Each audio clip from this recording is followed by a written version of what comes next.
Has consent. Toby Perkins. Thank you very much, Mr Deputy Speaker. Let's hope he gets my best side. I'm very pleased to have secured this adjournment debate on the vitally important issue of Derbyshire County Council's funding and governance. The services that people in our county receive have diminished so much. And whilst the Minister and his department must take their share of the blame, it's also important to have an opportunity to detail the ways that the County Council's leadership has also added to their problems. Now, since the government came to power here in Westminster, Derbyshire County Council's budget has been slashed by £780 million in real terms. In 2010, that budget was around £1 billion, £1.48 billion in today's money. Derbyshire County Council's current budget is £700 million and therefore is less than half of what it was 14 years ago in real terms. At a time of great financial hardship, not least owing to the runaway inflation unleashed by the party opposite, it is a disgraceful and heartbreaking situation. And these cuts have a material effect on the provision of services and on people's lives. Next week, the Council will decide whether to go ahead with its proposal to close 10 children's centres across the region, not only denying essential services to the children and families of Derbyshire, but also potentially costing 118 people their livelihoods. Centres at risk of closure include Home Hall and Old Whittington in my constituency, and those in Alfreton, Ironville, Langley Mill, Bolsover, Hadfield, Gamesley, Matlock and Charnos in Ilkeston. I will do. Can I commend him for bringing this forward and trying to understand in my mind if Derbyshire Council has had their monies reduced at the same time their population has grown, therefore their demands for the monies that they have is growing, is there not something illogical and unfair and immoral with that happening, in this case to Derbyshire Council? Well, it wouldn't be an adjournment debate without the honourable gentleman's contribution. I'm grateful to him for it because the point he makes is a very well made one. The budget cuts that we've seen in Derbyshire have come alongside an increase in the population. There is, I think, an argument that many of us in Derbyshire would make that the authority has been particularly badly treated when it comes to finances. So the point he makes is a very valid one. Now, when the United Kingdom and Derbyshire were both run by Labour administrations, there were 56 of these children's centres.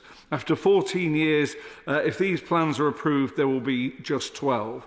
These centres provide absolutely essential services like health visits, speech and language development, healthy eating, parenting, school readiness, family support, parenting groups, and help to improve family relationships. And we know that the work done by the staff in these centres has a massive benefit to the children and families that they help. I was first elected to this place in 2010, and I remembered that during that election campaign, the issue of whether Sure Start was safe if the Conservatives were elected was a key plank of the Labour Party campaign. The Conservatives furiously denied Gordon Brown's claims that 1 in 5 Sure Start centres would be endangered if the Conservatives were elected. Well, Mr Speaker, in Derbyshire, we can see that Gordon Brown was indeed wrong. We haven't seen 1 in 5 of these children's centres close. We've seen 4 in 5. And now the government wonder why they're spending more than ever on the costs of failure because they've failed to invest in the early years. So when the Minister responds, can he tell us whether he believes the loss of 44 of Derbyshire's 56 children's centres during the last 14 years of a Conservative government is primarily down to electing a Conservative government or down to electing a Conservative council? Now, we will come in due course to the authority's failings on special needs education, but at every school I visit, experienced head teachers say to me they have never seen so many children with serious special needs. Has anyone in government considered whether the stripping away of these early years services may be contributing to the huge increase in the number of children presenting on their first day at school without being school ready and often in need of support with speech and language, dressing and toileting? The authority got in touch with me and with other Derbyshire MPs to ask us to lobby ministers for more money as they were being charged excessive amounts by private providers of children's services, which I did and I know many other MPs did. But of course Derbyshire have been on a savage programme of privatisation of services under this administration would be vulnerable to private sector overcharging because they've crippled the strong publicly provided services that they inherited. And one feature of this administration's approach has been the unfortunate habit of marrying this serial incompetence with careless arrogance and indifference to public opinion. And the closure of these buildings is a case in point. John Pearce, Labour's parliamentary candidate in High Peak, has teamed up with local Labour councillors to support the community's plan to create a community hub and preserve the centre at Gamesley, which houses a youth club and boxing club in one of Derbyshire's most deprived communities. But those clubs were shocked to simply receive a call out of the blue from DCC to say they'd got a matter of weeks to find another venue because the decision had already been made to close the building. Now, the community are attempting to form a constituted community organisation, and they have secured a 3-month extension, but they are engaged in a race against time. We've also recently heard that Derbyshire County Council is looking to close 2/3 of the care homes that it manages, as well as 8 older people's day centres. The right to dignity in old age is a sacred covenant that we have in this country. Old people should know that when they work hard for their entire life, make a contribution to society, that they should be able to retire with a degree of comfort and security. And I feel that that covenant is disintegrating before our eyes. The governor from the school, from Brampton School, was in such despair at the recent experiences that they've had at Brampton that she attended the most recent full meeting of Derbyshire County Council to set out that to meet budgetary constraints, whilst continuing to deliver that level of care, the school is being forced to cut 160 teaching hours a week.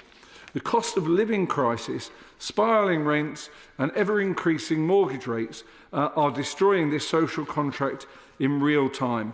And the inability of a council, however, to provide services that facilitate this for the most in need is a damning indictment of 14 years of Tory rule and local mismanagement. This move would mean the council turfed 162 vulnerable residents onto the street, and the council is closing its own centres and using the private sector more. It is spending more and getting less.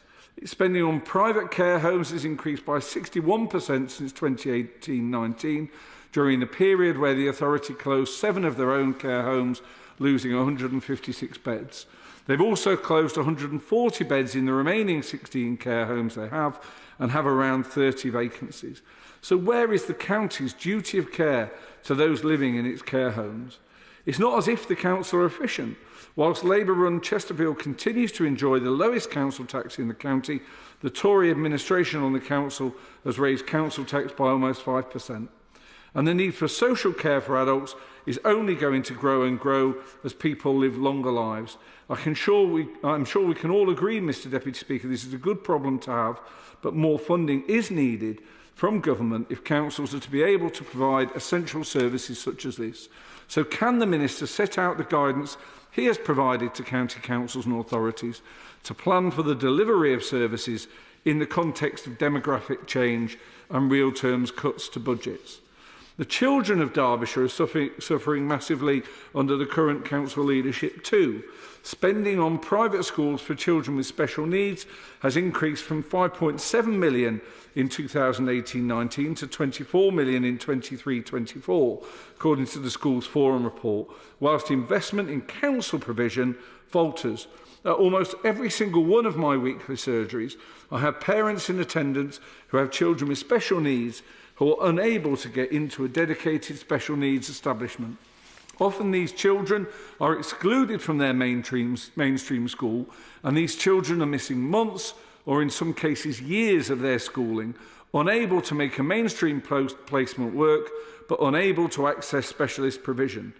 Yet it can now be revealed that throughout this period of hardship, Derbyshire County Council has received around £17.5 million of capital funding from the Department for Education since 2019 for additional special school places, but has spent just a paltry £1.5 million.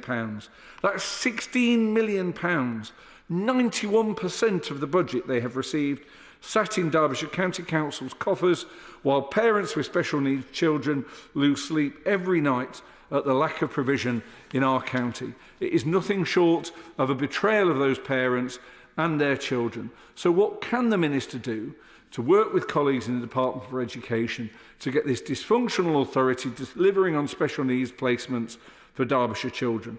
And the case of Brampton Primary School I referred to earlier encapsulates all that's wrong with Derbyshire County Council's budget allocation and service delivery. The school has an excellent special needs unit, but also has a tremendous reputation for how it supported special needs children within its mainstream provision. As a result of this reputation, many parents from well outside the Brampton catchment area with special needs children will choose it for their children. However, this reputation for inclusivity comes at a tremendous cost to Brampton. Brampton Primary has 317 children on its roll, with 31% of these children having SEN needs. The school is proud of its reputation for creating a supportive environment for children who have additional needs. But each child who has an EHC plan has the first £6,000 of their extra costs covered by the school before any central funding comes in. On top of that, there are literally dozens of children who are waiting for special needs assessments from the overwhelmed County Council Education Service. And while the children and their families wait for their assessment to be heard, the school receives no additional funding for these pupils at all. A school which has gone out of its way to support those who have the greatest needs are crashing into the rocks of an inadequate funding mechanism and a county education service that is failing to support those children. So can the Minister explain how he can ensure that schools like Brampton aren't penalised for their own success in supporting special needs children? Whilst I happily will. Grateful Chairman, congratulations on securing this important debate. And I agree with the points he's making about the need for Derbyshire County Council to get EHCP assessments done much more quickly and much more accurately than they currently are. But I would like just to pay tribute to the 3 special schools in my constituency, especially Alfreton Park, a brand new school rebuilt actually opened last year. So I know there actually has been some investment. But would you agree with me of the importance of keeping respite care centres open, not least to provide parents with a bit of a break, but also if those close, there's a real risk that for some parents, they won't be able to cope and end up actually with the cost of having to have those kids in full-time residential care, actually costing the county council more and being the last thing the parents want to happen. I mean, absolutely. I join him in paying tribute to those special educational needs placements that he's on about. The work of those is absolutely outstanding. I was intending to be at Ashgate Croft School on Monday myself, but unfortunately was unable to make it. I'll be returning there soon. And he's absolutely right about the importance of respite care as well, and the sort of perverse impact that cutting those services ends up having on the amount of money the authority spends. So I agree with him on both those points. Now, while the Council's budget has been dramatically reduced by the Government since 2010, its use of the precious available funds has been nothing short of appalling. I know that budgetary constraints have produced an atmosphere of pressure within public sector delivery bodies, and I have a profound respect and pride for the workers doing their utmost in trying circumstances, but the leadership of the Council can and must do better. Derbyshire enjoys the dubious honour of being the pothole capital of the UK. The Beatles may have sung about the 10,000 holes in Blackburn, Lancashire, but research by Max Truck Rentals found the county was home to over 90,000 potholes, and I'm pretty sure I've been over them all. Potholes are a serious problem with profound consequences for road users and for public safety. At the behest of a constituent, I recently drove from Ashgate Avenue along Old Road towards Old Brampton and then to Lownsley Green, and the number of potholes I saw on this stretch alone was staggering. I myself have had to replace 2 tyres and a springs this winter, and the state of our roads is the #1 local issue raised by my constituents when we are out speaking to them on the doorstep. And whilst the potholes are a danger for drivers, they are absolutely lethal for cyclists. I haven't yet found the courage to tell the enraged motorists of Chesterfield that the Conservative leader of Derbyshire County Council claims that the council is one of the best in the country at pothole repairs. But I've seen for myself how a penny-pinching approach creates even more work for the council, often returning to the same holes over and over again. 24% of Derbyshire's principal roads need repair, compared to the second worst county councils, Kent and Sussex, at 6%, which is obviously way below. Now, Mr Lewis, the leader of County Council, was closer to the mark when he admitted that his authority adopted a patch-up and sticking plaster approach to improving our roads. When the figures are investigated, it all becomes clear. Derbyshire spends just £54.81 per head on road repairs, the lowest in the country, with an average spend across councils of £86. So Derbyshire is allocating 36% less than the average council per head on road repairs. So it's no wonder that potholes are so omnipresent across our county. The council has no plan for coordinating disruption to road services from different organisations. So why don't the government adopt Labour's plan to have oversight of these contractors so that motorists don't go through the inconvenience of a road being dug up and patched up by one contractor only for someone else to dig it up again the very next week? This is a council that, having benefited from support throughout COVID, instead of investing extra money in its services, chose to reward Tory councils by creating additional cabinet posts, lifting its spend whilst cutting back on services, and also scrapped the chief executive role, only to create a managing director post who, at a princely £176,000, is paid more than the Prime Minister, a £38,000 increase on the previous incumbent.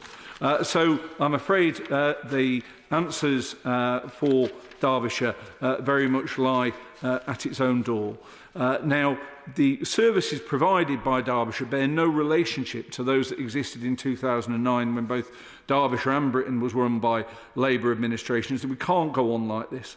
On May the 2nd, the voters of Derbyshire have an opportunity to send a message to those who have let our county down so badly, and vote for a Labour mayor and police commissioner, and start the process of rebuilding our shattered public services in our beautiful county. Minister. Simon Hawke.